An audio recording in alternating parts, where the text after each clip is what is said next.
वंदे मातरम साथियों, आईएमपी बेच 2026 में आपका स्वागत है। आज हम चैप्टर पढ़ रहे हैं फसल उत्पादन का चैप्टर नंबर 10। ये पढ़ रहे हैं अलंकृत बागवानी। फसल उत्पादन का कौन सा चैप्टर? अलंकृत बागवानी, जिसे हम ऑर्नामेंटल गार्डनिंग कहते हैं। ये आपका जो चैप्टर आता है, ये आता है 1.5 नंबर का। कितने नंबर का बताओ सर? ये 1.5 नंबर का चैप्टर कैसे हुआ? तो भाई ये एक दो चैप्टर हैं, यानी कि 10 और 11 नंबर का जो चैप्टर होता है दोनों मिलाकर आता है 3 नंबर का। कितने नंबर का? 3 नंबर का। या तो अलंकृत बागवानी से 3 नंबर का पूछ लिया जाएगा, या आपसे हरियाली से क्या पूछा जाएगा भैया?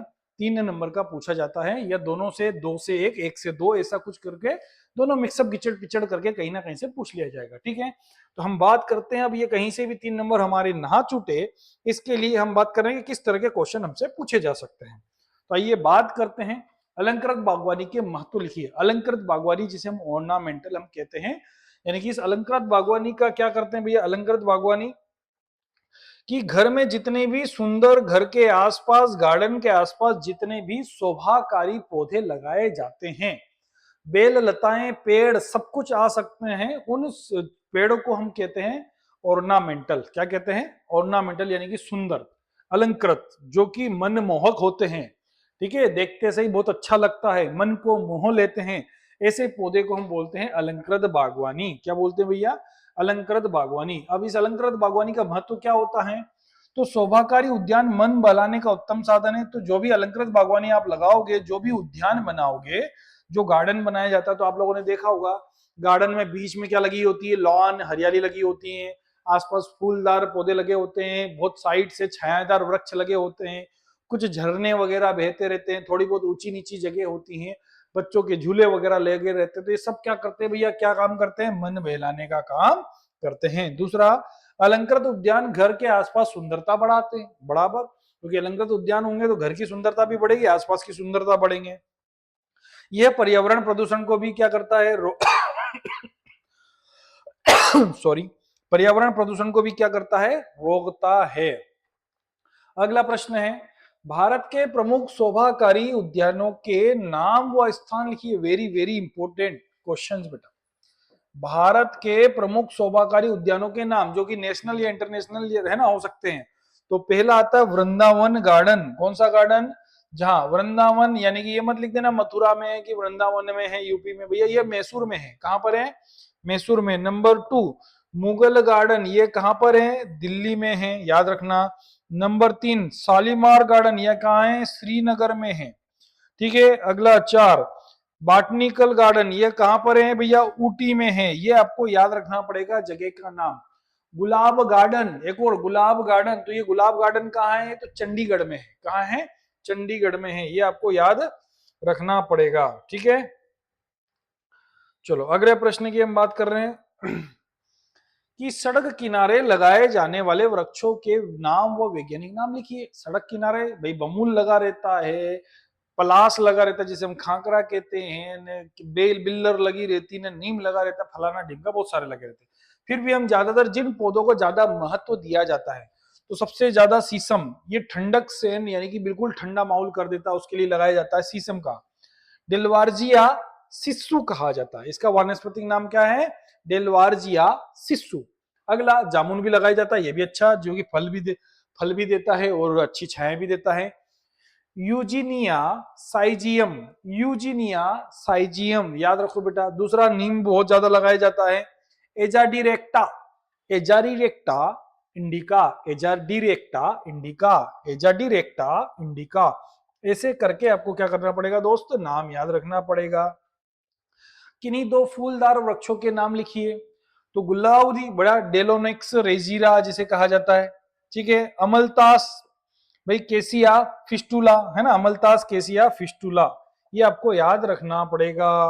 वायुवृत्ति अथवा छायादार झाड़ियों के नाम लिखो। वायुवृत्ति और छायादार दोनों के आपको नाम याद चाहिए भैया।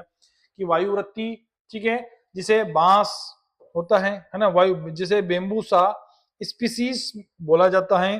परास, जिसे टेमेरिक्स आर्टिकुलाटा, आर्टिकुलाटा, टेमेरिक्स आर्टिकुलाटा पर, है ना, फरास को याद रखना, जिसे वायुवृत्तीय छायादार झाड़ियां होती हैं। अगला प्रश्न है, निम्नलिखित में से धार्मिक महत्व वाला वृक्ष है। तो देख गुलमोहर, अमलतास, नीम या पीपल, तो हम पीपल की क्या करते हैं, पूजा करते हैं, है ना। तो ये धार्मिक महत्व के अंतर्गत आता है। नेहरू पार्क नामक शोभाकारी उद्यान मध्य प्रदेश के किस शहर में है, तो भैया इंदौर में नेहरू पार्क, याद रखना। नेहरू पार्क कहाँ है, इंदौर में। अगला है, निम्नलिखित में सेल उद्यान वाला पौधा है, सेल उद्यान के लिए तो कैक्टस, अगेव या फर्न। तो सेल उद्यान में हम इन सभी का उपयोग करते हैं, तो उपरोक्त तीनों आएंगे बेटा, ठीक है, इनमें से उपयोग हम किया जाता है, ठीक है, इंपोर्टेंट क्वेश्चन हो सकता है। कमला नेहरू पार्क किस शहर में स्थित है भैया, कमला नेहरू की बात करें तो भोपाल, दिल्ली, भिलाई, कहाँ है कमला नेहरू, नेहरू पार्क तो हमने पढ़ा अभी, ठीक है ना। तो इनमें से कोई नहीं आपका प्रश्न होगा, जल्दी से बताओ कमेंट करके कहां पर है। निम्नलिखित में से कौन सी जलोद्यान की शैली है, अब बात करते हैं जापानी स्टाइल, रोमन स्टाइल या मुगल स्टाइल या ये सभी, क्या होगा भाई, निम्नलिखित में कौन सी जलोद्यान, जलोद्यान का मतलब होता है कि उद्यान में जलाशय भी होना चाहिए, पानी भी होना चाहिए सारी, तो क्या होता है ये सारी स्टाइल से आती राइट आंसर की जलोद्यान की शैलियां होती हैं। अगला प्रश्न है, मुगल गार्डन कहाँ स्थित है भैया, तो अभी पढ़कर आए, कहाँ है, तो दिल्ली में है। ताज गार्डन कहाँ है, जल्दी बताओ, ताज गार्डन शैली यानी कि ताज गार्डन, तो भाई ताज गार्डन तो कहाँ है, आगरा में है, पर किस शैली का उद्यान है, तो ये याद रखना औपचारिक, क्या याद रखना, औपचारिक शैली है, इसमें शैली पूछी गई है बेटा, ठीक है कहाँ, तो याद रखना आगरा में।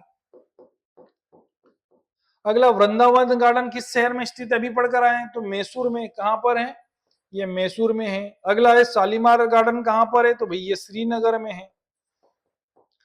रॉक गार्डन किस शहर में स्थित है, चंडीगढ़, अभी बताया था मैंने चंडीगढ़, पर मैंने बताया था गुलाब गार्डन, कौन सा गार्डन, गुलाब गार्डन, ठीक है, तो ये भी याद रख सकते, गुलाब गार्डन और रॉक गार्डन।